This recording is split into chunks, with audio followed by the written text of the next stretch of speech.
Lesson 4, Present Indicative Active. Here we are introduced to this fancy word, indicative. It is the first mood in Greek that we're going to be working with, and remember, mood is a relationship between the verb and reality. To give you a little example, I am wearing a hat right now. And so when I say I am wearing a hat, I'm saying it in the indicative. If I wasn't wearing a hat and I was going to go outside in the cold, and I was thinking about it, and I said, I might wear a hat, that has a little different flavor to reality than what's currently existing. It might exist, it might not. That's a different flavor. We haven't been exposed to that yet, and so we are going just to be talking about this mode, which it's really a non-mode, but we have to call it something, and we're calling it the indicative mood in the Greek. In number 13, we have our verb, and it is conjugated out for us into the plurals and into the singulars. So Lego is first person singular, leges is second person singular, lege is third person singular. Legomen is first person plural, legete is second person plural, legusi is third person plural. The present active part of the verb is the tense, and the tense is more focused on the kind of action and not time. In this present action, the action is currently going on.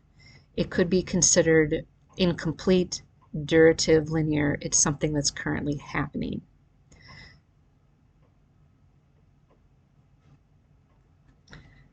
So when we're looking at these conjugations, we notice that each of them has a stem of the lambda, epsilon, gamma, like leg.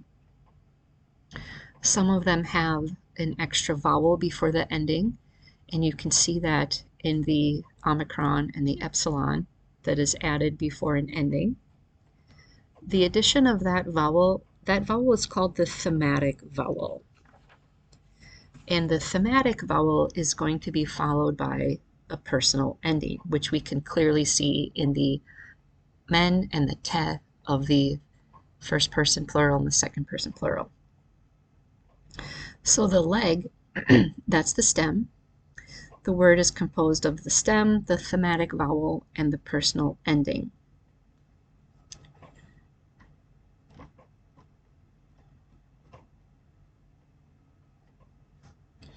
In 17, we're looking at the personal endings of this active voice in the primary tense, and we'll discuss that more later as we move along in the program. Mr. Davis is pointing out the primitive forms, and as you know, languages do kind of change over time, and what he's going through here is a change that has occurred from the primitive forms to the common Greek. So the singular, first person singular ending was me, then it was si and ti, and then the men, te, and ansi or anti for that third person plural. These are just remnants of personal pronouns in the primitive forms of these words. When we add the thematic vowel to the endings, there are some changes that are occurring. And he kind of goes on to explain how that probably has occurred.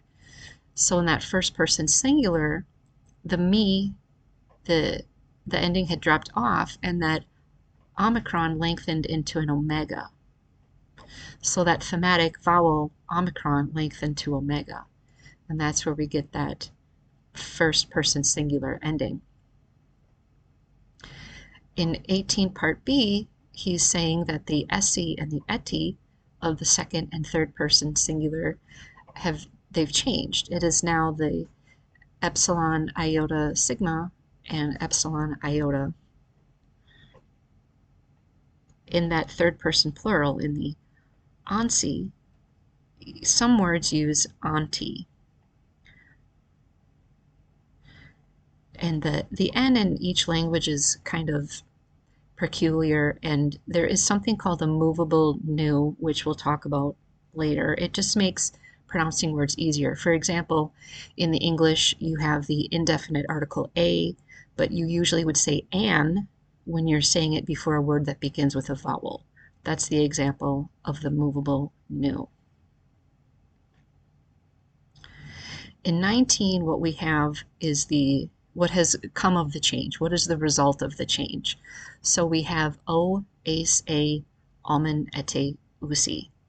These are forms that you're going to have to master, and I would encourage writing them out on however you're going to record these things.